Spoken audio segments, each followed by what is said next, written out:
Eh, muchachos, muchachas, muchachitos, muchachitas, preciosos, hermosos, maravillosos, que quiero mucho, con toda mi alma. Ya. Bienvenidos todos a esta actividad que va a consistir en esta pequeña bacteria, que es realmente muy común. O sea, en la vida diaria tal vez no sea muy común, sí, eso se puede entender, pero si te metes un poco en este mundillo de estos bichitos, pues lo encuentras en casi todos lados. Se usa para muchas cosas y se ubica también en muchas cosas. La puedes encontrar en un montón de cosas. Em, He visto que tipo la vida diaria se encuentra en comerciales de desinfección, por ejemplo. Ese podría ser uno de los contactos cercanos que hayan tenido con esa bacteria o donde la hayan escuchado. Hay muchas partes más de donde se puede escuchar, pero no nos vamos a meter ahí, porque ese es nuestro tema. Ese es el virus que te hace hacer caquita. No, primero, esto no es un virus, es una bacteria, ¿ok? Es ese tipo de salchichas con muchos pelos que sí se pueden reproducir por su cuenta, porque los virus no se pueden reproducir por su cuenta. Ah, viste, Prisma dice que la ha visto en casi todos sus cursos de la carrera. ¿Viste? ¿Viste? Sí, es bastante 予定し popular てあんな奴らをかばうなんてね en cómo les vivió este mundillo ここまでさせておいて逃がすか de la バカ野郎 microbiología. この野郎 O también puede ser esta bacteria. Y bueno, como vamos a ver aquí, también se puede infectar esta pequeña bacteria. Así que, sin más dilación, vamos a empezar con una pequeña introducción que primero, para entender que es una bacteria, primero debemos, supongo que, meternos en lo que es como tal, que sería el tipo de célula. Es una célula procarionte. Probablemente lo hayan visto en el colegio, los tipos de células son la procarionte y eucarionte. Nos vamos a centrar en la procarionte, no nos importa la eucarionte por まさ esta かあれ ocasión. はキラー B 様の Primero, es なんだ una 先 célula 輩 anucleada. 行くぞ Y significa que sea nucleada, que no tiene núcleo. Y aparte de núcleo no tiene ningún orgánulo. O sea, por aquí ven que la célula eucarionte tiene mitocondria y que también tiene lisosoma y retículo endoplasmático rugoso o el RER, que de repente se ven los YTPH, aparato de Golgi よく見てくだ y さい más 誰かと戦 cositas. ってま Este す tiene un montón de cositas. En こ cambio, の頃 si も tú te fijas en este, es 暁 muy か simple. No tiene ninguna de estas cosas, primero que todo. Em, 水月が来ない respecto a estructura, es bastante más 逃げき simple. れないぞどうすんだよ ¿Qué significa procarionte? Primero, el pro significa antes. Y carion, o sea, carionte viene de carion, que significa núcleo. Y si unimos esos dos términos, significa que es antes del núcleo. O sea, no tiene núcleo. ¿Ven? Todo está conectado. Bueno, ほら eso sí, las bacterias no son el único tipo de célula procarionte. También hay otro tipo de células eucariontes que se llaman arqueas. La característica principal que tienen estas células es que son extremófilas. ¿Qué significa que sean extremófilas? Significa que viven en ambientes donde una célula normal, por ejemplo la nuestra, no podría sobrevivir.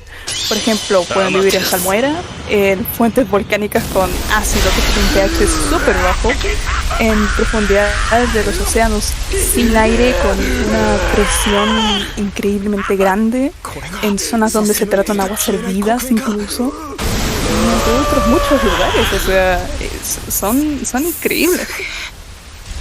Bueno, pero las arqueas no nos importan por este momento. Ahora vamos a hablar de las partes que conforman a todas las células, o sea, tanto las arqueas como las bacterias, como las células eucariontes. Todos los tipos de células tienen cuatro partes vitales, las cuales son membrana celular o membrana plasmática, que es el borde del interior de la célula con el mundo exterior, con el ambiente. Está el citosol, que es este líquido donde están las demás cositas, que agua tiene, no sé, un par de electrolitos y macromoléculas o también moléculas más chiquititas. Ahí pasa toda la magia de la célula. Ok.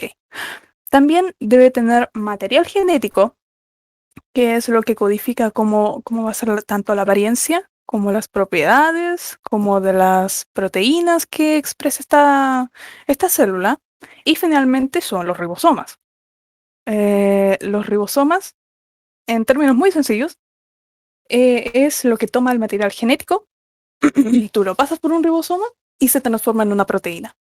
Y con estas proteínas construyes toda la célula. Vale, esas cuatro cosas son las que conforman a todas las células, ¿no?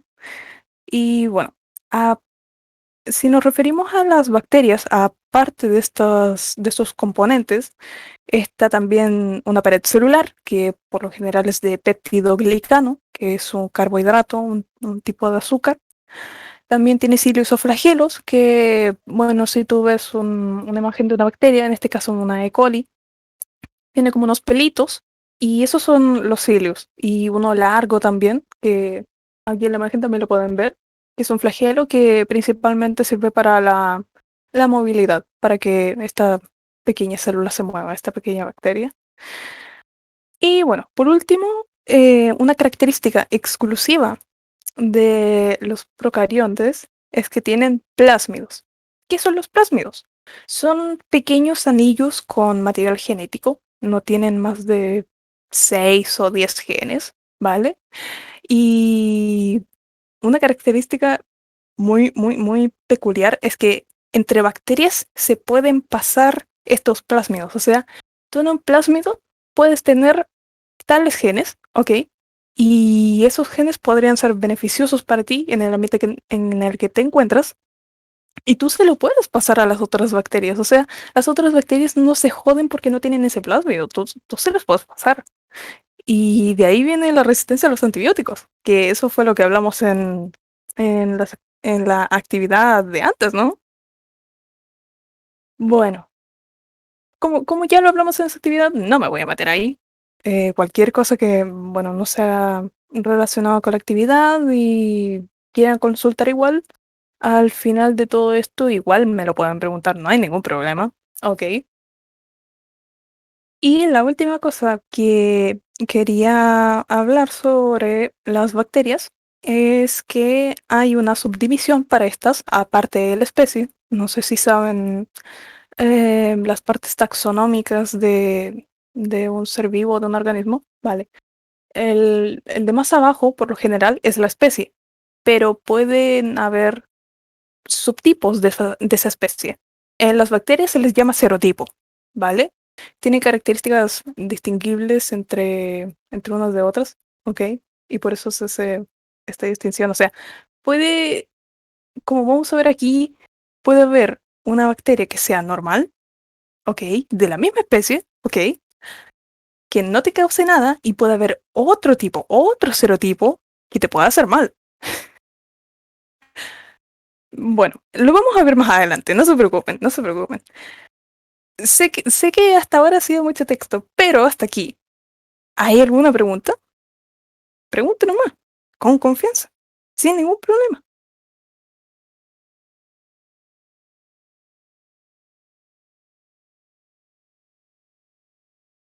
A ver, ¿qué han escrito por mientras? ¿Alguna preguntita?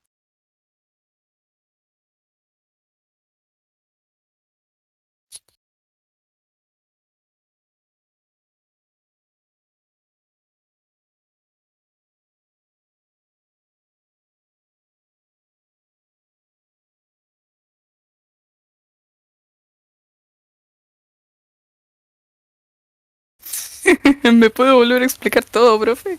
Bueno, en resumen, la mitocondria es la poder casa de la célula que se cayó, mijito. En los genes plásmidos, ¿qué viene? Depende primero de la bacteria. Ok, una cosa, o sea, un plásmido en una bacteria no es igual en todas las especies o incluso en todos los serotipos. Hay un montón de genes, igual que en los humanos, obvio.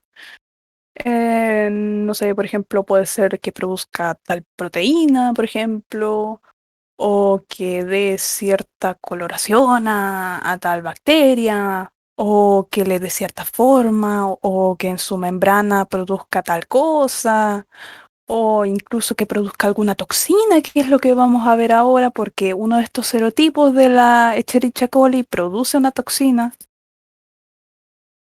que de hecho te me estás adelantando un poquito, pero igual lo voy a decir.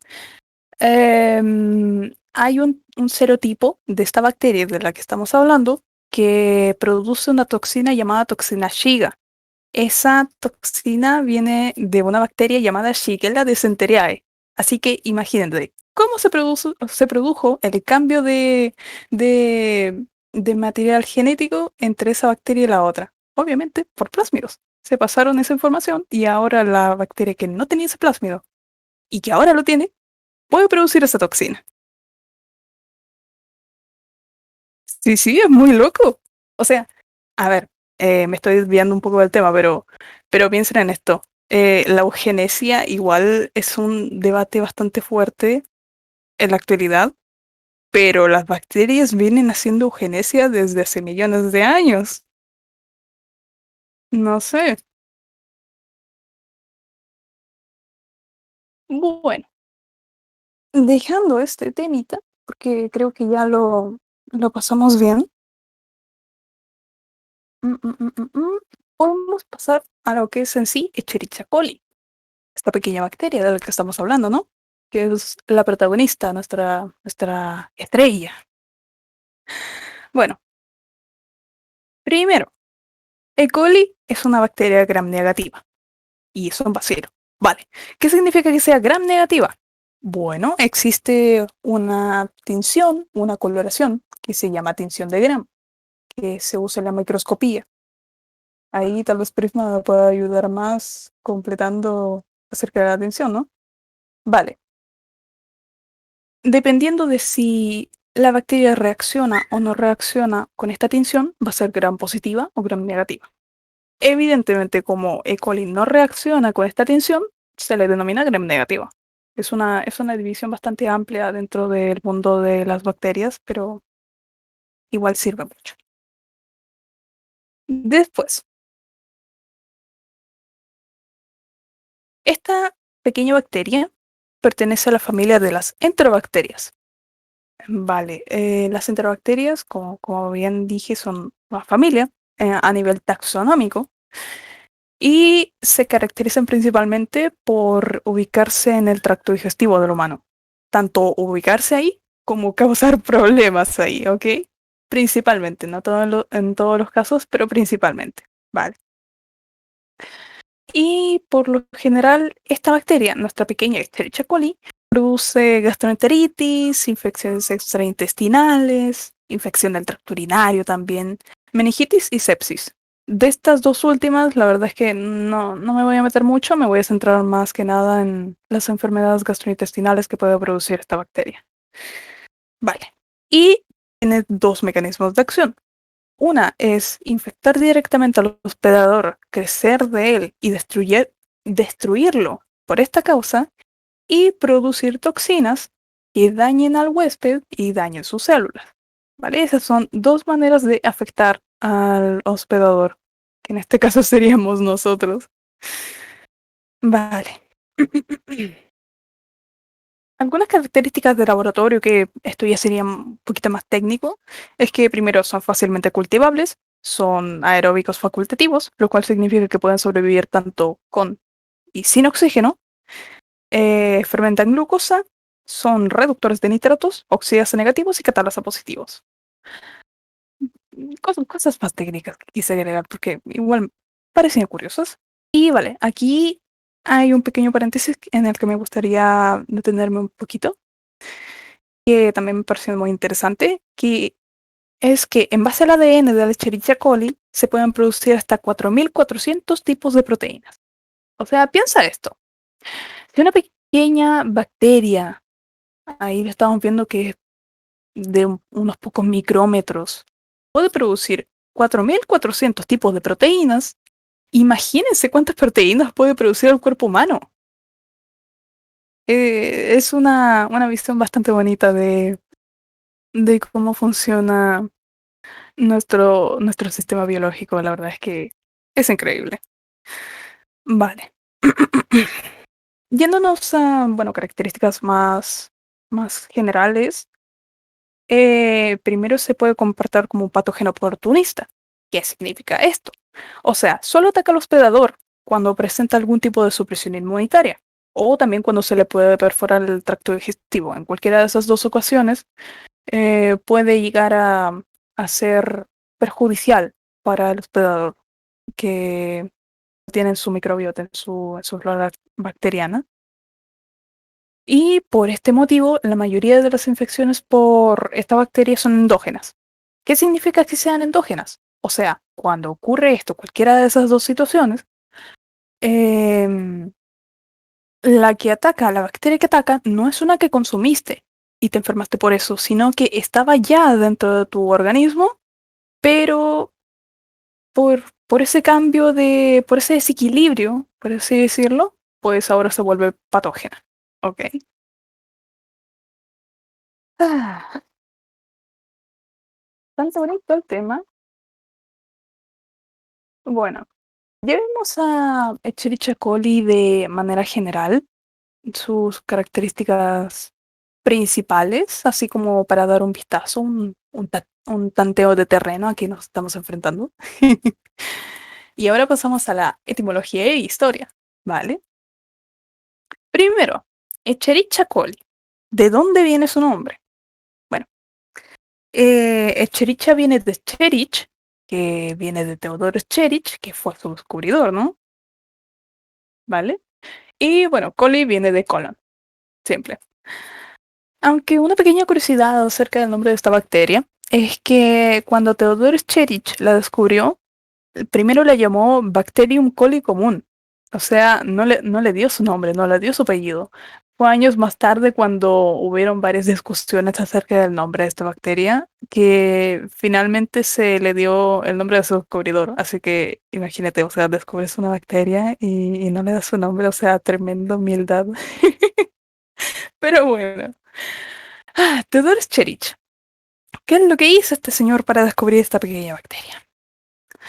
Bueno, él andaba investigando por alrededor de 1885 acerca de las diarreas, que era una causa de mortalidad bastante alta en Europa, principalmente en niños. Ok.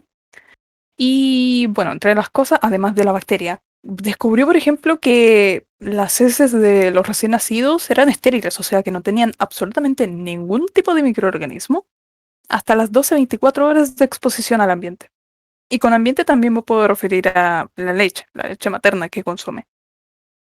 Además de diferencias dentro de la flora bacteriana de los bebés, de los lactantes, dependiendo si se alimentaban con leche materna o con leche de vaca, porque sí. Y bueno, después llegando a lo de los microbios y las bacterias, aisló 19 tipos. Y entre ellas, por supuesto, se encontraba nuestra pequeña Bacterium coli común, que en 1918, después de un poco de discusión sobre su nombre, se le denominó Escherichia coli, que es su nombre actual. Bueno, hasta aquí alguna preguntita. Cuéntame, ¿qué les parece? Eh, creo que me habías preguntado por la parte de la tinción Gram. O bueno, me habías mencionado en todo caso. Justo en este momento estoy teniendo clase de micro, pero están diciendo algo que ya vi, así que no importa. Un resumen rápido sobre Gram. Las estructuras de las paredes celulares de las bacterias tienen ciertas particularidades concretas. Esto hace que la, digamos, permeabilidad o capacidad de que un soluto, es decir, lo que está diluido en el agua o en el líquido del ambiente de esta bacteria, penetre a través de esta pared celular, es diferente en función de la variedad de bacteria que se está, digamos, estudiando, ¿no? Algunas bacterias van a tener paredes celulares que permitan una fijación más efectiva de algunos tintes en concreto, y esto va a generar que esta, digamos, propiedad morfológica de las bacterias pueda ser aprovechada por los científicos para diferenciarlos en función de esta capacidad para retener o liberar eh, tintes, eh, digamos, colocados allí mediante un proceso que tiene una serie de pasos que, bueno, no voy a detallar, pero digamos que permiten um, convertir esto en un método, ¿no? Y por eso es que es importante, ¿no? Es una herramienta bastante sencilla de realizar para la diferenciación. Ahora, ¿por qué se usan estas herramientas? Porque en muchos casos hay limitaciones para la observación detallada de estos organismos. Es decir, yo he visto E. coli con un microscopio de los normales, de los que encuentras en cualquier laboratorio, que habitualmente tiene un aumento de 1000x y ahí no puedes ver, pues, digamos, eh, una, un detalle muy significativo sobre estas bacterias. Y eso que estás al máximo de aumento, o sea, de zoom, por así decirlo, para llamarlo así informalmente. Eh, entonces, lo que ocurre es que hay diferentes técnicas para la identificación, para la clasificación, ¿no? Y bueno, eso. Por eso es que se mencionó esto del GRAM, que tiene relevancia en la microbiología. Sí, joder. Muchas gracias, Prisma, por tu aporte, de verdad. Se aprecia mucho sobre este tema. Ok. Terminado con la descripción general sobre esta bacteria y su historia también, junto con Theodor Cherich. Ahora podemos pasar a los beneficios de esta bacteria. O sea, primero cuando tú piensas en bacteria, obviamente dices, un patógeno va a hacer mal, ¿cierto? Pero también tiene cosas muy positivas. Comencemos por ver el progreso bioinformático. Porque E. coli ha sido una especie muy importante en lo que se refiere a bioinformática. La secuenciación de esta bacteria, que finalizó en 1997, fue un apoyo para tantear el terreno, por así decirlo, con otras bacterias, o sea, también ver su genoma. El tener el genoma completo, o sea, el ADN, el material genético, las bases nitrogenadas por aquí. ¿Ven este ATSG? ¿Estas letras? Bueno, estas son los nucleótidos que tiene el ADN. Tiene esas 4 letritas. Y lo que hicieron fue la secuenciación de todas las letras que tenía E. coli. Y esto ayudó a predecir los genomas o ver el material genético, las letritas que tenían otras bacterias también. Y una curiosidad es que más o menos por ese año también se estaba realizando el proyecto Genoma Humano, que era básicamente lo mismo, pero secuenciar el genoma del ser humano, o sea, por su nombre, obvio. Más o menos terminó en 2003, si no me equivoco. Pero bueno, como pequeña curiosidad también, que esto de la bioinformática, biotecnología es una ciencia bastante nueva y la verdad es que los avances que se están produciendo son gigantes. Y bueno, E. coli ayudó a dar uno de esos pasos, descubriendo su genoma completo. Bueno, otra cosa en la que ha ayudado es, es que tiene para el laboratorio, como dije antes, beneficios, o sea, características pro para trabajar con ella. Primero es fácil de cultivar. Tiene ciclos de vida cortos. Deja mucha descendencia. Porque si lo pensamos, mira, una bacteria, una Escherichia coli, se divide en dos. Esas dos se dividen en cuatro. Esas cuatro se dividen en ocho. Y piensen que una bacteria se divide en 20 minutos. No sé, en un día, por ejemplo, tenemos un montón de bacterias con las cuales investigar. Su crecimiento es exponencial, literalmente. Así que eso es un factor positivo para la investigación. Y bueno, la última característica es que puede ser modificada genéticamente. ¿Y qué han hecho los científicos respecto a esto? Pues la han modificado para que esta bacteria, en vez de tener su funcionamiento normal, produzca sustancias que pueden ser beneficiosas para nuestra salud, como por ejemplo la insulina. La insulina fue la primera sustancia que se produjo por un organismo transgénico y que se comercializó. Y ustedes saben que la insulina es súper importante para las personas que tienen diabetes, tanto tipo 1 como tipo 2. Eso lo vimos en la primera charla, por supuesto. Y imagínense, o sea, esta bacteria que produce insulina, que ha salvado millones de vidas desde entonces, es un avance tremendo, porque antes de que esta bacteria produjera insulina por su propia cuenta, se tenía que extraer la insulina y otras hormonas de animales. Y eso tenía también sus problemas, ¿no? Primero, las hormonas que se extraían de animales no eran completamente puras, o sea, también traían em, impurezas, por así decirlo, que podía a veces ocasionar alergias a las personas que lo usaban. Pero aquí, como esta bacteria está produciendo insulina completamente pura y además humana, no está ese problema. Y además, como vimos en la actividad de priones, una de las causas para que se propague este pequeño prión, esta enfermedad, es por hormonas, que, que o sea, igual no tener riesgo ninguno para contraer alguna enfermedad periónica, a mí me parece bastante bueno. Ok, tenemos avances en la bioinformática. Tenemos avances en la biotecnología con este pequeño transgénico, por así decirlo. Y bueno, después también podemos pasar a lo que es el rol de esta bacteria dentro de la microbiota del ser humano. Porque todos sabemos que tenemos bacterias dentro de nuestros intestinos, ¿no? En nuestro tracto digestivo. Bueno, según mi profesor de biología celular, sin esta microbiota, sin estas bacterias que se encuentran en el tracto digestivo, el humano no puede sobrevivir más allá de días, horas incluso. No sé si Prisma podría comentarme más acerca de eso, que igualmente me parece increíble. Dime, lo siento, no estaba muy atento.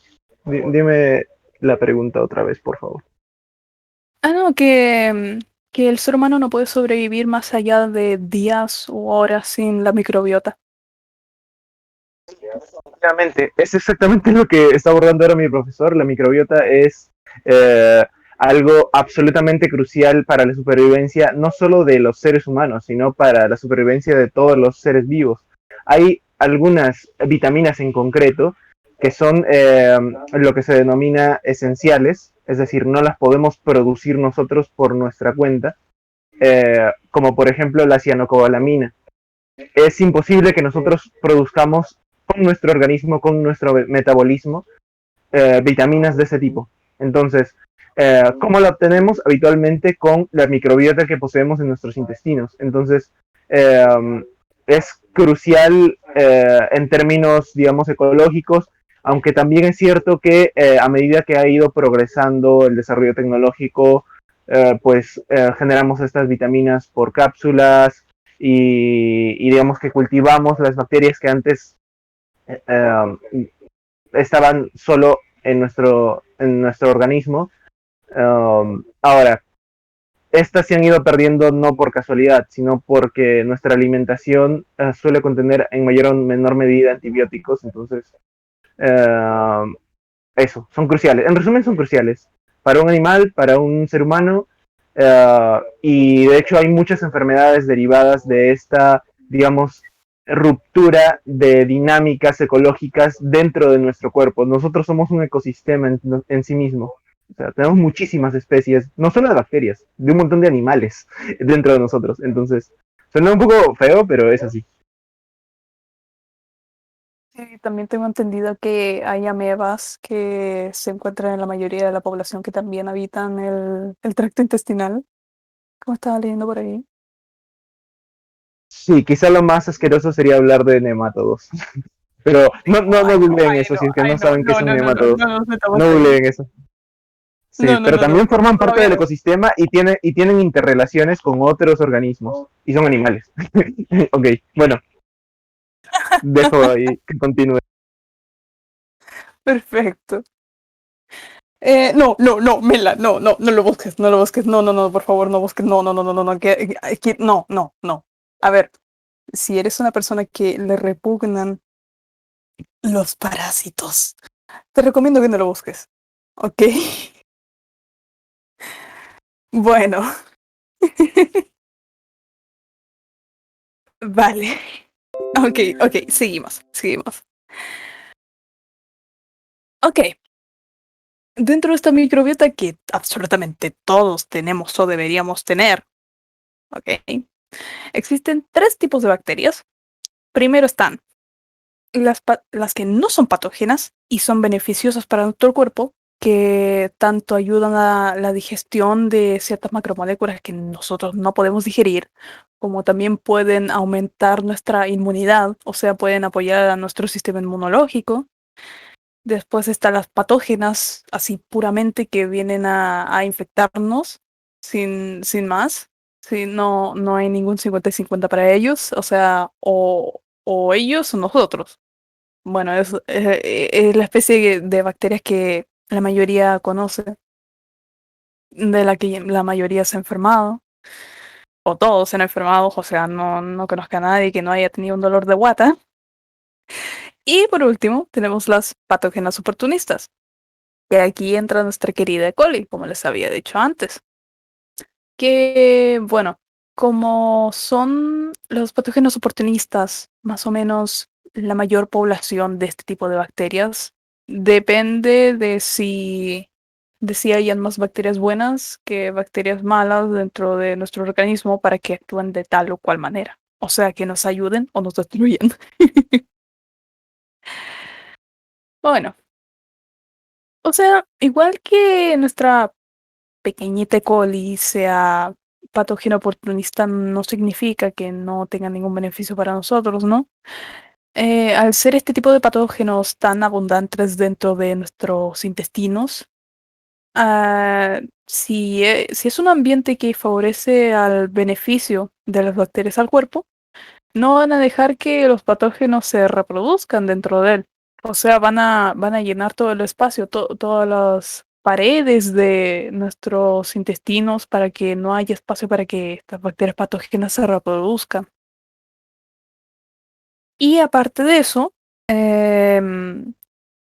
no solamente está simplemente ahí, también puede producir vitaminas que son cruciales para nosotros, ya lo decía Prisma, que producen cianocobalamina, que es la B12. En efecto, B12, esa vitamina con la que tanto han molestado a los veganos. Bueno, no solo B12, también produce varios del complejo B, que el complejo B, estas vitaminas la mayoría se encargan de participar en procesos de energía de la célula.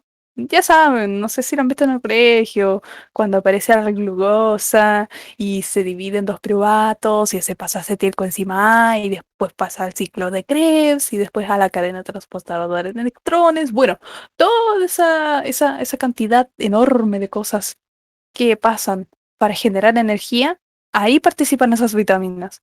La mayoría, no todos, la mayoría, ¿ok? Y aparte de eso, producen vitamina K, que la vitamina K es crucial para la coagulación de la sangre. Cuando tienes una herida, ya sabes que se cicatriz, es importante. Bueno. Hasta ahí creo que sería con los beneficios que puede traer esta bacteria, tanto por la parte de investigación como al cuerpo en sí. Así que finalmente podemos pasar a la parte mala de toda esta historia, a los serotipos patógenos, a los subtipos patógenos, a las subespecies patógenas, ¿no? Sí, las bacterias son hermosas, o sea, pueden hacer tantas cosas. Dependemos tanto de las bacterias, a veces sí te lo piensas. Y bueno, los serotipos patógenos son cinco, como están viendo en la pantalla, la mayoría. No sé si Patito ya puso la imagen de la diapositiva. Igual me voy a detener un poquito para ver si han preguntado algo. Mm, mm, mm, mm, mm.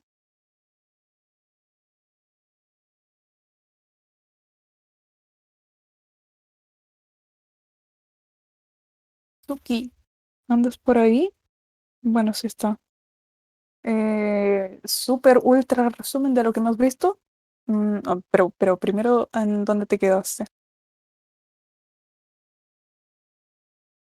Suki. Ahí está. Ahí en describir. No sabe.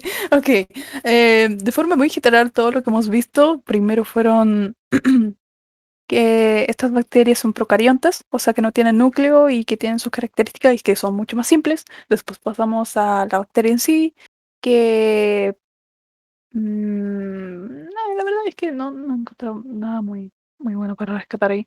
Después pasamos a la historia, que Theodor Escherichia fue el señor que descubrió esta bacteria.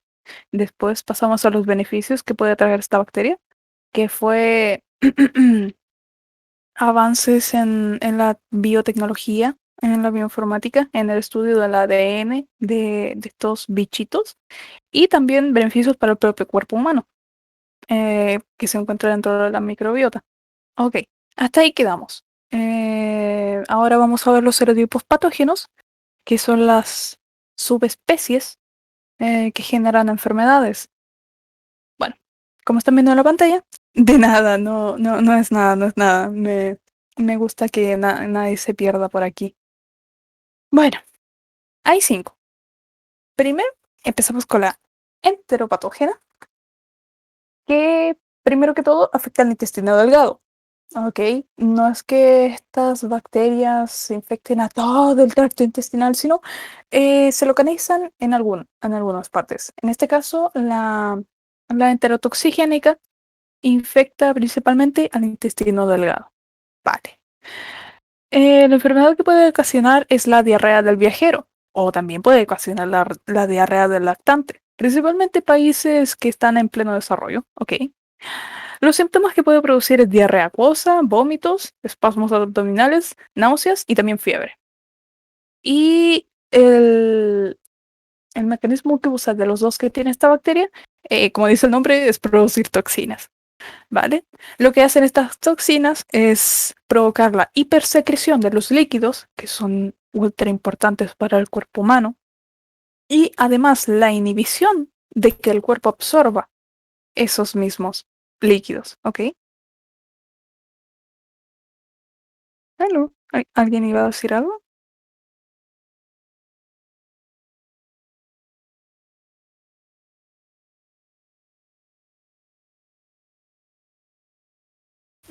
Creo que no. Ok. Vale. Entonces pensemos en esto. Una toxina que hace que salgan los líquidos del cuerpo y que además evita que se reabsorban los líquidos del cuerpo. O sea, quedas ultra seco. Bueno, más o menos alrededor del mundo se registran más o menos 480 millones de casos de esta enfermedad. Principalmente en países en vías de desarrollo. Y el 30% de las personas que contraen esta enfermedad o esta bacteria son viajeros. Por eso se le llama diarrea del viajero. Vale. La infección con esta bacteria por lo general se puede producir por consumo de aguas o alimentos contaminados con heces. Y, ojo, eso sí, no se puede transmitir de persona a persona. Se puede curar fácilmente de 3 a 5 días, aunque la población de riesgo son personas con malnutrición, con enfermedades de base, que pueden ser crónicas, y también los niños y los ancianos, principalmente. Vale. Después tenemos la enteropatogénica. Bueno, enteropatógena. También afecta al intestino delgado y también provoca diarrea del lactante, no diarrea del viajero, ojo, en países en vía de desarrollo, lamentablemente. Bueno, También con la otra provoca diarrea acuosa, fiebre y vómitos. Eso sí, con heces no sanguinolentas, o sea que las heces no tienen sangre, ¿vale? La patogenicidad de esta bacteria se relaciona con que directamente se adhiera a las paredes del intestino delgado. Y esa adhesión provoca la destrucción de las microvellosidades que se encuentran en el intestino. Que, bueno, si no saben, las microvellosidades son las que absorben los nutrientes. O sea, si se destruyen, no puedes absorber los nutrientes. Y bueno, también es muy frecuente, al menos en Estados Unidos. Bueno, una característica bastante peculiar fue que fue de las primeras cepas de E. coli que se descubrieron, o sea, de los primeros serotipos, por ahí por los años 40, 50 del siglo pasado, obviamente. Y se transmite por medio de la exposición fecal oral hacia superficies o alimentos que se encuentren contaminados. ¿Vale? Tercero, tenemos la E. coli enteroagregativa. ¿Vale? Esta también afecta el intestino delgado. Em, Puede provocar también diarrea lactante, pero eso sí, tanto en países en desarrollo como en los desarrollados, ¿eh? No es solamente los enviados de desarrollo, también puede ser en países, dicho de otra manera, también del primer mundo. Vale. También puede ocasionar diarrea del viajero. Eh, Y bueno, igual que las demás, consiste en diarrea acuosa junto con vómitos persistentes, deshidratación, fiebre y dolor abdominal. La característica de este es que se autoaglutinan las pequeñas bacterias y forman estructuras que se denominan pilas de ladrillos, porque eso parecen. Lo hacen sobre el epitelio del intestino. El epitelio es la parte superficial del intestino, ¿ok? Em, Esto corta las microvellosidades y como vimos en la bacteria anterior, eso es malo porque no puedes absorber nutrientes y provoca hemorragia junto con disminución de la absorción de líquidos y también inflamación de la zona afectada. A este se le ha asociado con diarrea crónica y retraso de crecimiento a los niños, lamentablemente. Después pasamos a la E. coli productora de toxina Shiga, la cual me parece que es la más llamativa porque primero no tiene entero en su nombre y también es una de las, podría decirse, más problemáticas dentro de las enfermedades gastrointestinales, al menos de la especie E. coli, claro. Bueno, primero afecta el intestino grueso. Ojo, las otras infectaban al intestino delgado, no al intestino grueso. Y bueno, primero inicia con una diarrea acuosa. Después puede pasar a una diarrea sanguinolenta, después con espasmos abdominales, eso sí sin fiebre. Y si no se controla, si esto va a mayores, si tienes que ir a hospitalización, puede llegar a algo llamado síndrome hemolítico urémico. Esto lo voy a hablar un poquito más adelante. Y el mecanismo de esta bacteria, como dice obviamente su nombre, consiste en la producción de citotoxina Shiga, que es lo que les comentaba al principio de la presentación, lo que le comentaba a Menla sobre los plásmidos que se pasaron entre Shigella y E. coli. Y bueno, lo que hace esta bacteria, o sea, sí, no, lo que hace la toxina que produce esta bacteria, ahí sí, es que inhibe la síntesis de proteínas. O sea, piensan que las proteínas son la base de la que se construye una célula y si no puedes producir proteínas, pues no puedes producir célula. Pero bueno, yendo más al detalle con este serotipo, es el mayormente asociado a enfermedades más graves y la bacteria en específico, porque hay serotipos dentro de los serotipos, lo cual es bastante confuso. Ok, agárrense de sus asientos porque este es un nombre con números y letras. Ok, el serotipo que mayormente se asocia a este tipo de enfermedades es el O157H7. ¿Se lo memorizaron? Pero bueno, para no complicarnos la vida, le vamos a llamar 57. 57 para los panas, la bacteria 57. ¿Qué? Sí, digámosle 57 ya. La E. coli 57 queda mucho más cortito y mucho más simpático. Se siente como cercano, ¿cachai? Ya. Bueno, nuestra pequeña E. coli 57 es responsable de unas 73.000 infecciones y 60 fallecimientos solo en Estados Unidos. ¿Ok? Aunque la toma de conciencia acerca de esta bacteria y junto con la toxina y las enfermedades que puede producir, ha estado disminuyendo de a poco los casos tanto de enfermedad como de muerte, de fallecimiento, afortunadamente. Bueno, es más frecuente verlo en estaciones más cálidas, primavera, verano. Y la mayor población que adquiere esta bacteria corresponde a niños menores de 5 años. Y el contagio se puede producir por carne de vacuno mal cocinada, por ejemplo, una hamburguesa que cocines mal, pues así te lo puedes pegar. También puede ser con agua contaminada, con leche no pasteurizada, con jugos artesanales hechos con manzanas que tenían la bacteria, manzanas infectadas. Y también las mismas frutas así sin procesar y también las verduras. Un, un aspecto preocupante que tiene esta bacteria, este serotipo, es que se necesitan menos de 100 bacterias para poder contraer algún tipo de enfermedad, o sea, que te afecte de alguna manera. Y lo otro es que se puede producir transmisión de persona a persona, como a diferencia de una de las que vimos antes. Bueno,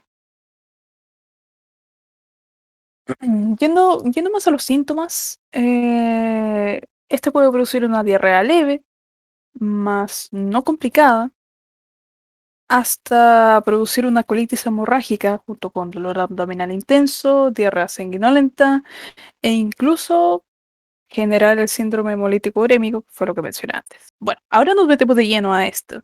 ¿Qué es el síndrome hemolítico urémico? Es un trastorno que se caracteriza por insuficiencia renal, o sea que tus riñones no dan abasto para las necesidades que tiene el cuerpo de filtrar la sangre.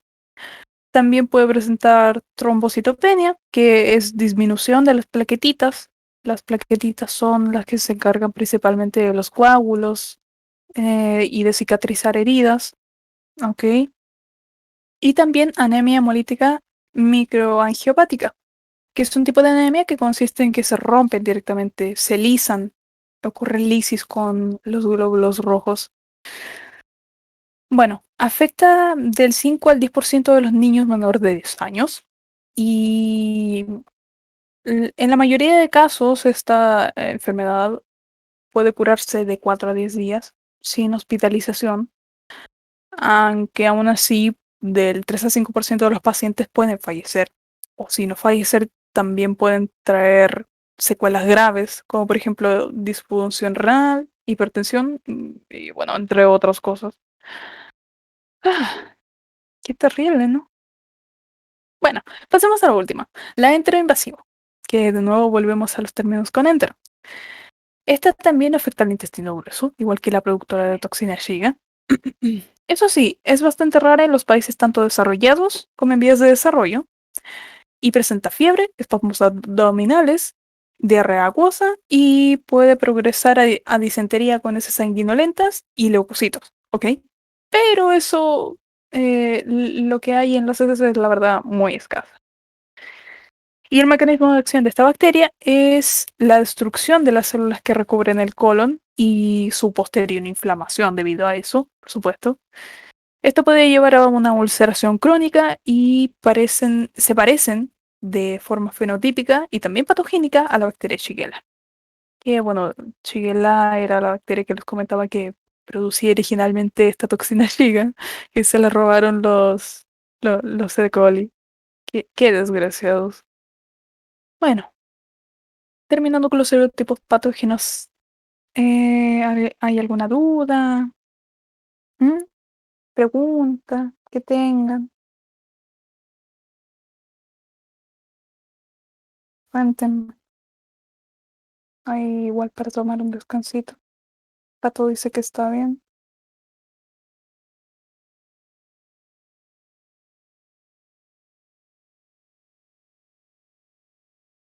Me suena una cosita primero.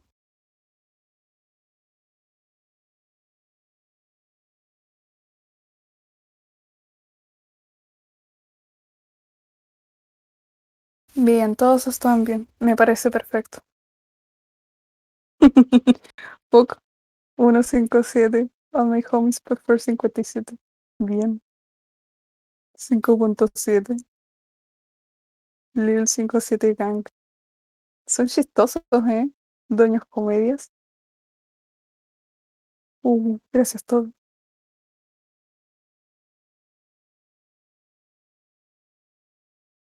A ver, ¿qué más? Creo que hasta ahora vamos bastante bien. Me recuerdo los medios por los que puedo contraer dichos agentes patógenos. Principalmente E. coli se adquiere consumiendo tanto agua como comida que está contaminada.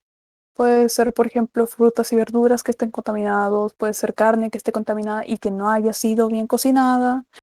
Puede ser agua, como les digo también, que esté contaminada. Han ocurrido brotes. Tengo entendido que hubo uno en Oregon, Estados Unidos, que fue por eso. Los sistemas de agua se infectaron con E. coli 57.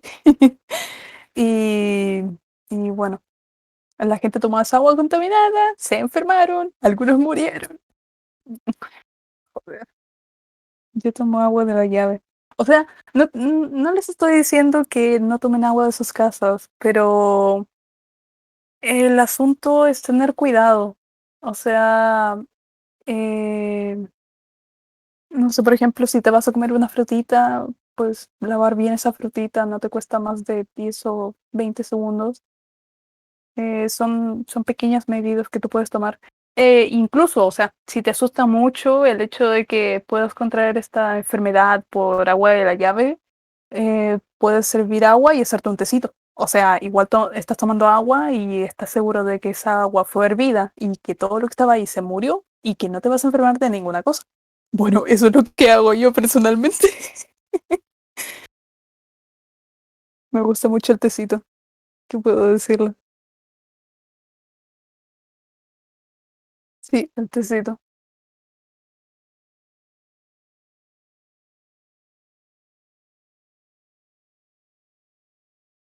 De God.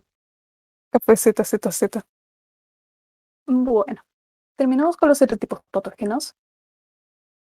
Ahora podemos hablar un poco de los brotes que hubieron. Así ya retomando la charla. Nunca en mi vida he tomado agua de llave. Es que cuando te enteras de todo lo que tiene, todo lo que te rodea, igual te cambia un poco la perspectiva, ¿no? Te cambia la visión del mundo y empiezas a tomar más medidas y te vuelves más paranoico.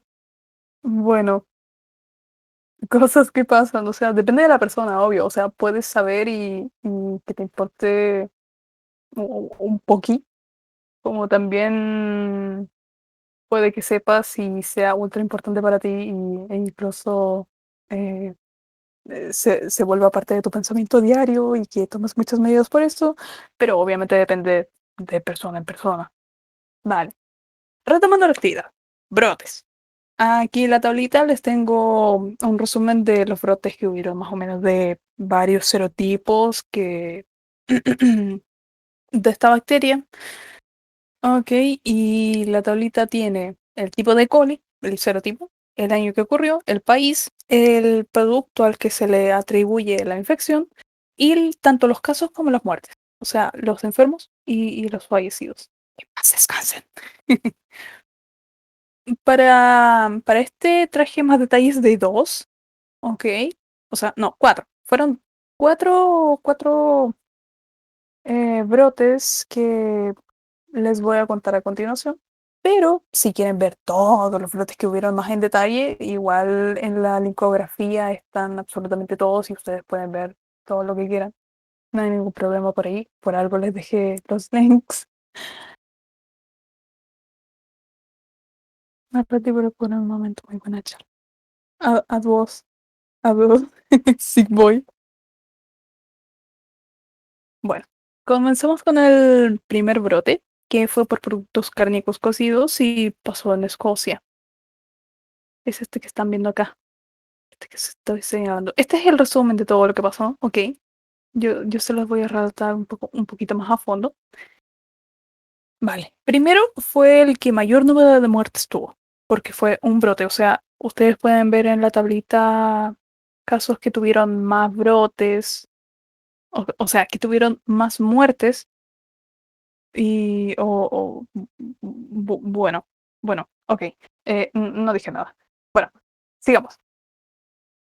Primero fue en Lanarkshire, Escocia, entre 1996 y 1997. Hubieron en total 490 casos, de los cuales 265 se confirmó que fueron por nuestra querida E. coli 57. Y bueno, de esas personas murieron 20. Joder. Todas las personas que murieron eran ancianos enfermos, principalmente de un asilo local.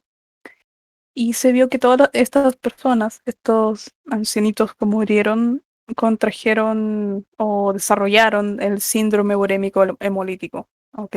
Y tuvieron los típicos síntomas de este síndrome, insuficiencia renal y otras complicaciones. Y bueno, después de mucho investigar por qué fue esto, se descubrió que habían comido productos cárnicos cocidos, pero fríos, que procedían de un carnicero de Wishaw, de la misma ciudad, ok. O que también habían comido empanadas que tenían carne de ese lugar, por ejemplo, empanadas de carne. Joder, ya antojaron. Pero bueno, es acerca de ese brote. Después tenemos el de Australia. Este ocurrió entre diciembre de 1994 y febrero de 1995.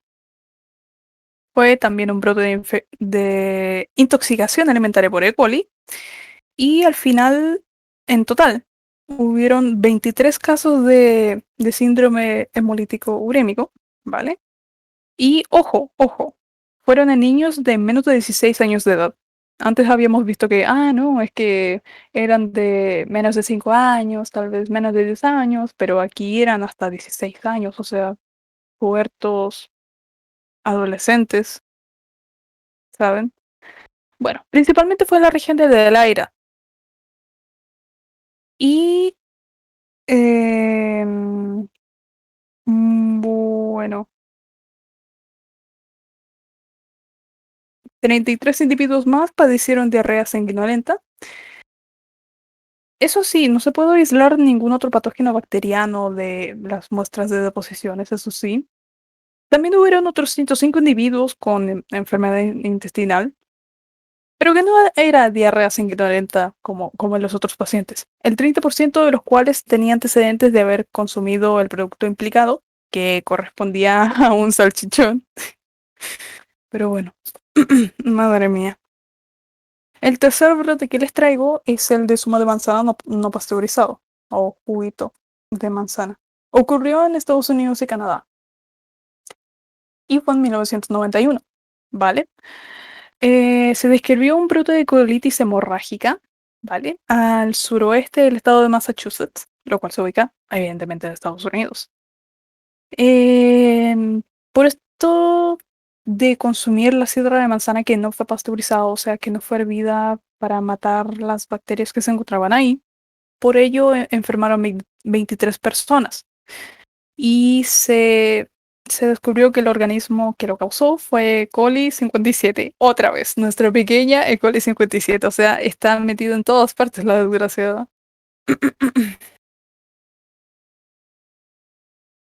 Bueno, eso sí, De la sidra que se descubrió que era la causante, no se aisló ningún tipo de serotipo de esta bacteria, no se encontró la bacteria dentro de él, pero eso sí, en las muestras de los de las personas que se enfermaron, sí lo encontraron. Así que bueno. Hubieron, eso sí, después, 2 brotes por infección por la misma bacteria, E. coli 57. Por lo mismo, por zumo de manzana. Y esa ocasión causó 66 casos, 66 enfermos y una muerte. Finalmente, les traigo leche pasteurizada, o sea, entre comillas. Esto ocurrió en Escocia en mayo de 1994. También fue una infección por E. coli 57, o sea, madre mía, cómo esta bacteria está metida en todas partes, o sea, cómo causa problemas, ¿no? ¿Qué les cuento? Fueron afectadas por esta bacteria más de 100 personas. Apareció en West Lothian y la mayoría de las personas que contrajeron la enfermedad fueron niños de corta edad, como de costumbre. Mm, mm, mm, mm, mm, mm.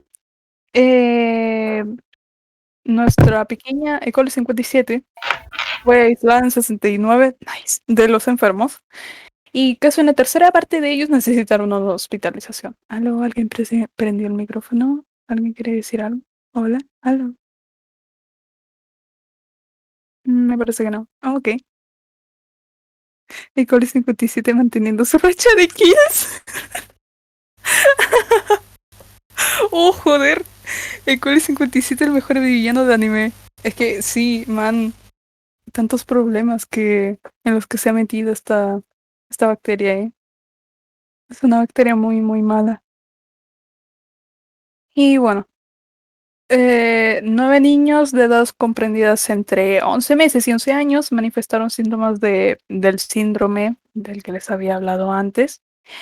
Y al final se descubrió que lo contrajeron debido a la leche, entre comillas, pasteurizada, procedente de una sola lechería. Hasta ahí con los pequeños brotecitos, pequeños grandes brotecitos. Bueno, como les decía, en los links que les dejé al final pueden encontrar los detalles de todos los casos, de todos los brotes que están aquí en la tablita. Así que si les da curiosidad, si quieren buscar más, no hay ningún problema, pueden usar los links. Para eso están. Bueno, vamos con un tema un poquito más cortito, ¿ok? Que serían los factores de riesgo para contraer esta enfermedad. Primero sería la edad, o sea, principalmente los niños pequeños y los adultos mayores son los que pueden padecer esta enfermedad provocada por E. coli. Bueno, distintos tipos de infecciones por esta enfermedad, ¿no? Y también corre mayor riesgo de que esas complicaciones se agraven, ¿no? Que pase a hospitalización y que no sea simplemente un dolor de estómago pasajero. Segundo, sistema inmune debilitado. La gente con síndrome de inmunodeficiencia adquirida o SIDA, que está con medicamentos para tratar el cáncer y también personas que están consumiendo los mismos medicamentos, pero para prevenir el rechazo a los trasplantes. Porque no sé si saben, pero bueno, como los órganos que se usan para trasplantar son un material externo, por así decirlo, que no son del propio cuerpo, a veces el sistema inmunitario los puede rechazar, puede identificarlos como algo malo, como algo externo que no debería estar ahí y empieza a destruirlos. Entonces, ¿qué se hace ahí? Se consumen fármacos para disminuir la inmunidad que tiene el cuerpo, para que la inmunidad no rechace el órgano y se pueda quedar al final ahí. Y bueno, ese es el pro, que te puedes quedar el órgano, pero la contra es que tu sistema inmunitario sirve no solo para eso, sino para varias cosas, entre ellas protegerte de las bacterias. Si disminuye tu inmunidad, también disminuyen tus barreras para estas bacterias, ¿no? Así que por eso es un factor de riesgo. Tercero, cierto tipo de alimentos son bastante riesgosos para contraer esta enfermedad, esta bacteria, los distintos serotipos que tiene. Por ejemplo, hamburguesas mal cocinadas. Hamburguesas, Karen, cocina mis hamburguesas. La leche, el jugo de manzana o sidra sin pasteurizar, por favor, pasteuricen sus cosas, hiervan las cosas, por favor. Y finalmente los quesos blandos elaborados con leche cruda. Cuarto, la época del año. Por alguna razón, como les había comentado, si mal no recuerdo, en la parte del serotipo de toxina Shiga, es que las infecciones aumentan en las épocas más cálidas, en las estaciones cálidas del año. Ok. Y por último, la disminución del ácido estomacal. Porque el ácido estomacal sirve para, como barrera, como primera línea de inmunidad, de defensa del organismo, para desinfectar, por así decirlo, la comida, las cosas que llegan desde fuera. Porque, bueno, los alimentos son cosas que vienen de afuera, o sea, tienes que sanitizarlo. Bueno, tiene varios sinónimos, no me voy a complicar por ahí. Vale, el ácido estomacal se encarga de eso, pero hay veces en que la gente tiene acidez, así que debe consumir medicamentos que bajan este ácido estomacal. Y eso, bueno, por una parte ya no afecta como lo hacía antes, como por ejemplo con la acidez, pero ahora tienes un poco más de riesgo para contraer esta bacteria. Bueno, no solo esta, también varios otros tipos de bacterias, pero la idea se entiende. ¿Ok? Hasta ahí con los factores de riesgo. Les dije que iba a ser cortito. Y finalmente tenemos el tratamiento de prevención. Primero, no hay ninguna vacuna o ningún medicamento que prevenga que tú tengas esta enfermedad. O sea, no hay ninguna vacuna que tú digas ya, que tú digas que, bueno, ya tienes inmunidad contra esta bacteria, no te va a dar nunca en la vida. No, eso no existe. Todavía, ¿eh? Porque se están analizando posibles vacunas para esta bacteria. Bueno, diferentes serotipos, pero vacunas al fin y al cabo que te pueden proteger. Ok. Y bueno, para reducir la probabilidad de estar expuesta a la E. coli, primero, evita tragar agua de lagos o piscinas porque, ay, joder, aquí voy a hacer un pequeño paréntesis. Chicos, por favor, no vayan a las piscinas públicas. Vale, puedes ir a un río porque es agua corriendo, puedes ir a un lago porque es inmenso y las probabilidades de que te infectes con algo de otra persona son bajísimas. Puedes ir a la piscina de algún conocido, puedes tener tu propia piscina, pero eviten ir a las piscinas públicas porque son como un caldo de cosas, de bacterias, de virus, de amebas, que es tremendo, es tremendo. Bueno, hasta ahí el pequeño paréntesis. Y pregúntense por qué a veces regresan con los ojos rojos. Ay, no, ay, no, ay, no, ay, no. Les explico. Les explico por qué. No, Sí, no, mejor no. sí. No, solo para los morbosos que Me averigüen gustaría por su saber. cuenta. Me interesa. Ya. Para los morbosos, los demás, tápanse los oídos o no sé. Ya, bueno. ¿Por qué se ponen los ojos rojos? No es por el cloro de la piscina. Primero partamos por ahí. No es por el cloro de la piscina. Lo que pasa es que se produce por una sustancia que reacciona, o sea, el cloro reacciona con el amoníaco, pero las piscinas de por sí no tienen ninguna sustancia que pueda producir amoníaco.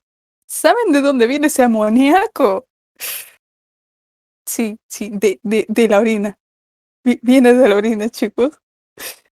Esa sustancia que choca con el cloro, o sea, esa sustancia que se produce por el choque de el amoníaco de la orina junto con el cloro del agua, esa sustancia es la que provoca los ojos rojos. Sí, sí. No, o sea, Los que pensaban que era por el cloro estaban muy, muy equivocados. Ay, madre mía, Mela. Ay, madre mía. Ay, no, ay, no, ay, no.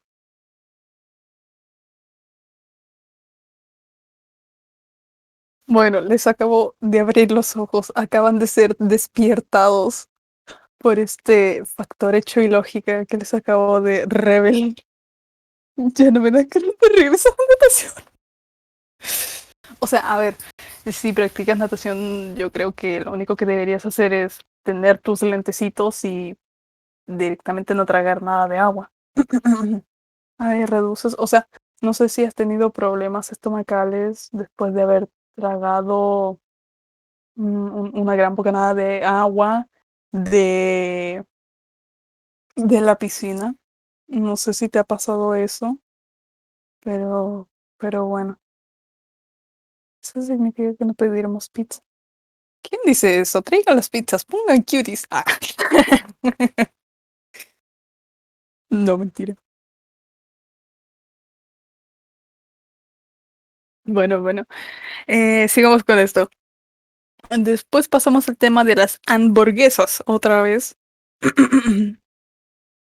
Por lo que estaba investigando, porque no soy una persona que se dedique a los asados personalmente o a cualquier tipo de cocina. La temperatura ideal a la que debería estar cocinada una hamburguesa o cualquier otro tipo de carne de vacuno para no infectarte debe ser de 71 grados Celsius. De ahí para arriba, la carne está bien cocinada, todas las bacterias se murieron, no hay ningún riesgo de que te enfermes. Por debajo de eso, pues sí, obvio. Segundo, evita los jugos o productos lácteos que no estén pasteurizados. O sea, no sé, de repente si vaya a la casa de tu tío que vive en el campo y ese tío se dedica a ordeñar leche y te ofrece leche así salida recién de la vaca, o sea, tú dile que no. Tienes primero que hervir esa leche. Bueno, estoy diciendo cosas bastante obvias, pero ustedes me entienden. Después, el tema de lavar frutas y verduras es muy importante. También, evidentemente, lo he mencionado antes. Eso sí, hay que tener especial cuidado con las hortalizas de hoja verde, debido a que tienen varias de estas hojitas, bueno, como su nombre lo dice. Y dentro de hojita y hojita es donde se pueden ubicar las bacterias, donde se pueden adherir bien, ¿cachai? Así que hay que ponerles especial cuidado respecto a eso para eliminar al E. coli completamente. La otra cosa es evitar la contaminación cruzada, lavar los utensilios. O sea, bueno, aquí vamos a una pequeña experiencia. Yo cuando estaba más chiquita, yo veía a mi mamá que después de manipular pollito, ella lavaba con agua caliente todo el lavalozas y yo le preguntaba, mamá, ¿por qué haces eso? Y ella me decía que era porque habían bacterias que podía tener el pollito y había que limpiar la parte donde manipulaste el pollito. Porque si no limpias esa parte donde manipulaste el pollito, se puede pegar con otras cosas que no lavaste y te puedes enfermar. Bueno. También separar alimentos crudos de los cocidos. O sea, plantéense esta situación. Tú tienes una bandeja donde pones hamburguesas crudas. Ok, tomemos las hamburguesas de nuevo.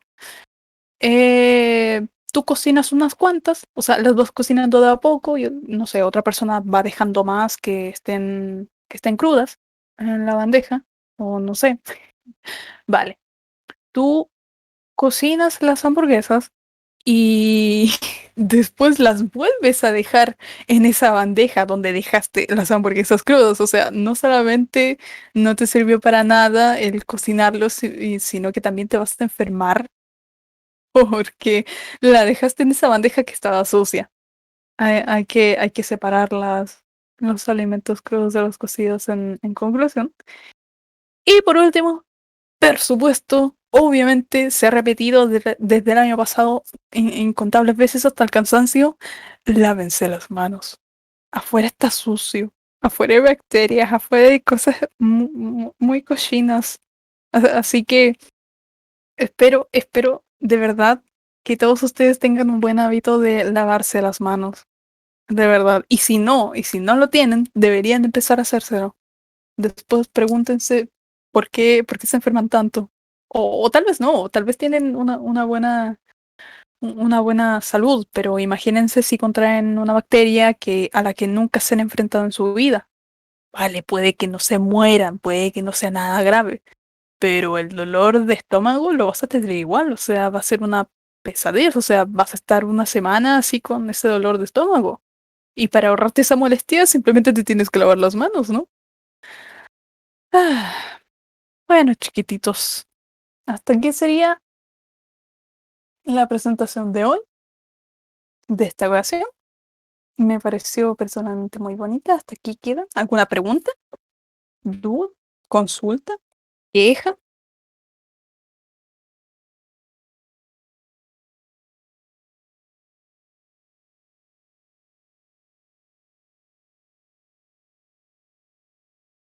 ¿Todo bien? ¿Todo bien? ¿Todo bien? De nada, homie. Maravilloso, dice el náusea. Sí, si alguno tiene una pregunta más relacionada también con, yo qué sé, microbiología orientada a la parte ecológica, también puede hacer la pregunta.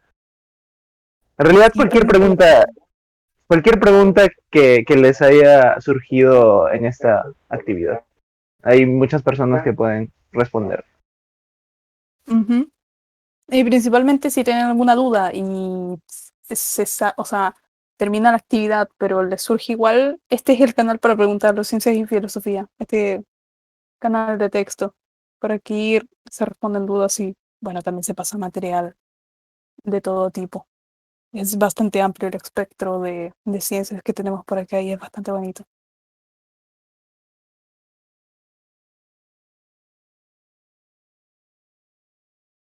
Así que eso sería por mi parte. Ahí está la ecografía junto con la bibliografía. Todo listo.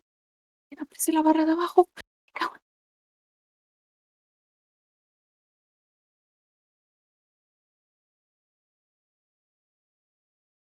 Pero bueno, insisto, ¿alguna pregunta? ¿Alguna duda que tengan? ¿Alguna sugerencia también? ¿Por qué no? Ay, no, Mela, no pongas imágenes de nematodos. Bestia Homer. Ay, las imágenes de Creo que nematodos. más arriba habían varias preguntas, pero ya imagino que se perdieron en el chat. Bueno, sí, me imagino. Es que igual estaba reconcentrada hablando. Y bueno,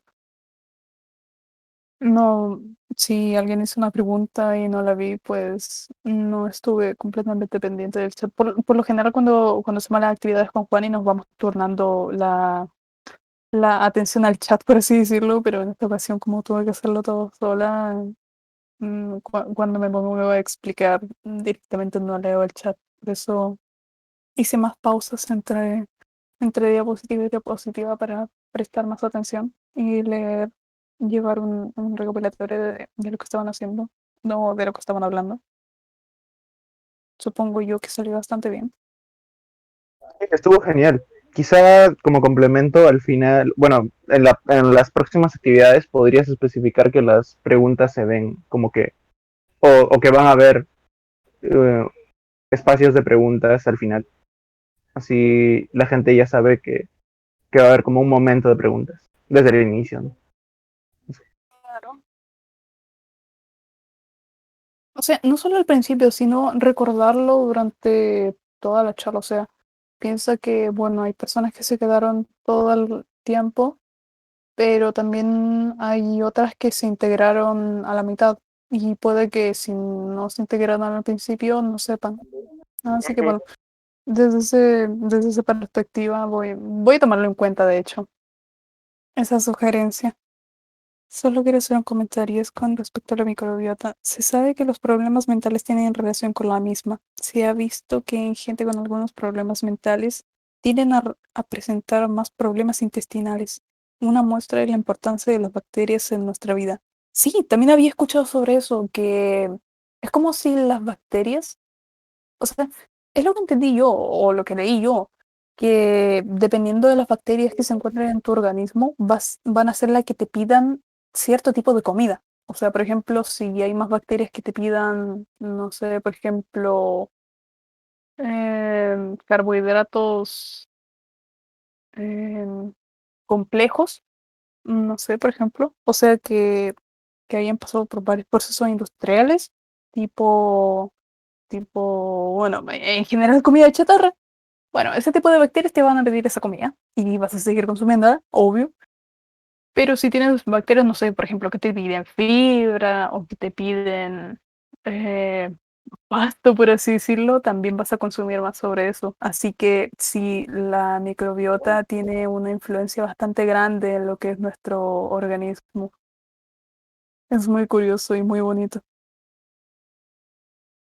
Una pregunta, ¿cómo hago cultivos de E. coli? Yo he hecho cultivos de E. coli y en realidad, o sea, el proceso es relativamente fácil,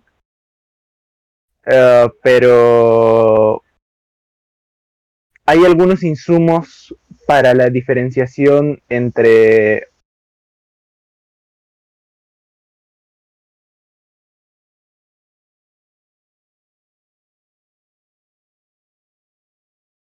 ¿Entre qué? ¿Te quedaste pegado? Aló.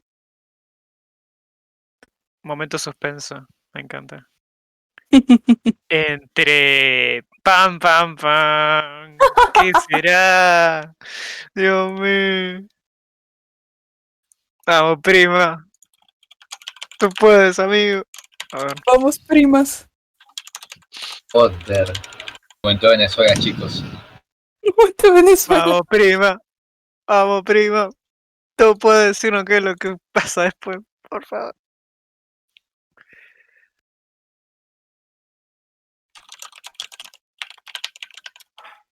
Oh my God, mira, dice Tamitai, es la primera vez que entro a una plática así, más que nada porque apenas ayer entré, pero me encantaría que mis clases fueran así interesantes. Tienes el toque y eso que no me llama tanto lo de las bacterias, jaja, uno.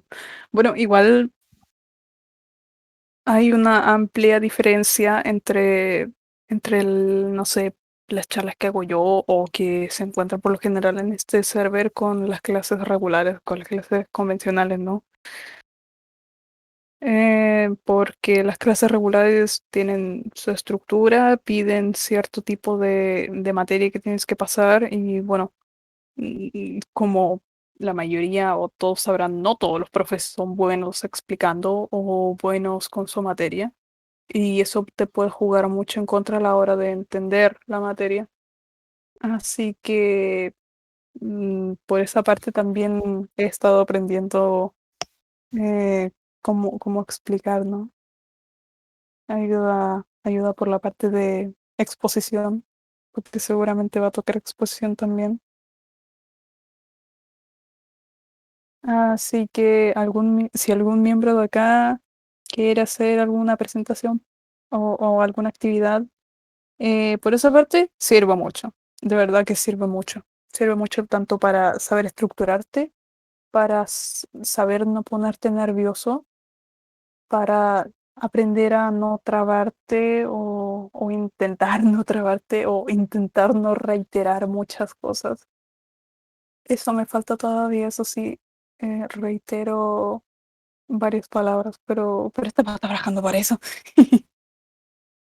¿Cómo hago cultivos de coli? Tengo entendido que coli más que nada se cultiva en agar McConkey, que bueno, es el que se usa en Sí, laboratorio. Pero de forma tipo artesanal en casa, la verdad es que no sé. He oído que se pueden hacer agares artesanales, por así decirlo, con, con la gelatina y otras cosas sí, más. ¿Sí? ¿Lo has hecho? sí, sí. Oh my God. No lo he hecho, no lo he hecho, pero sí lo he visto. Y el problema, como mencioné, pero se me cortó, era que al no tener una especificidad en la proporción de nutrientes y en algunos casos no tiene inhibidores en la gelatina, te van a salir diferentes bacterias. O sea, imagina que tienes tú un cultivo, o bueno, un lugar en donde hay E. coli de verdad. Tú agarras y lo cultivas en tu placa Petri. La placa Petri es el vidrio en donde va, digamos, llamémosle la gelatina, ¿ya? En caso de que lo hagas con gelatina. Eh, y tú colocas ahí con un fierrito cualquiera a la E. coli. Uh, y los microbios del ambiente se van a posicionar en esa gelatina también. Entonces te va a salir como un ecosistema y no tanto solo el E. coli. Te van a salir varias bacterias. Va a terminar como, yo que sé, un arco iris. Por eso McConkey tengo entendido que es un agar selectivo, o sea, no todas las bacterias pueden crecer ahí. Sí, por eso es que en microbiología se utilizan agares específicos, ¿no? Se les añaden diferentes sustancias para inhibir algunas bacterias en concreto, se les añaden algunos nutrientes específicos para que crezcan bacterias en concreto que las requieren, y también a veces se les añade tóxicos bastante potentes para encontrar algunas bacterias que son resistentes a ellos y que, digamos, no proliferarían frente a la competencia con las demás que son, digamos, menos tolerantes.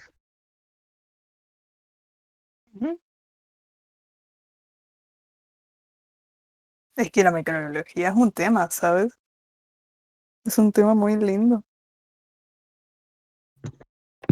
Y hay un montón para estudiar y leer, y casos, historias de cómo empezó la microbiología. Es muy interesante leer. Y tanto por Sí, descubrir, concha tu madre, tanto por descubrir todavía. Sí, aún. La historia de la microbiología es...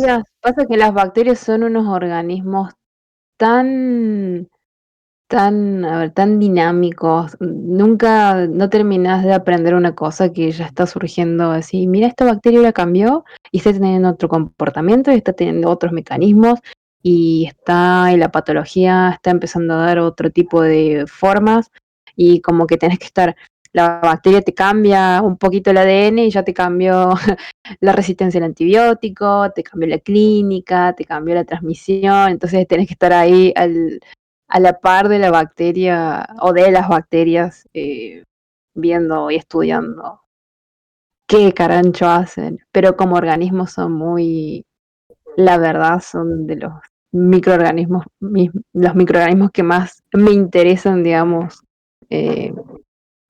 cómo se comportan, tienen una resiliencia increíble y los mecanismos que utilizan para sobrevivir lo que sea es genial. Sí, y lo que mencionas de la historia es... porque, Sí. o sea, es una historia muy apasionante en sus pequeños eventos, No, porque estamos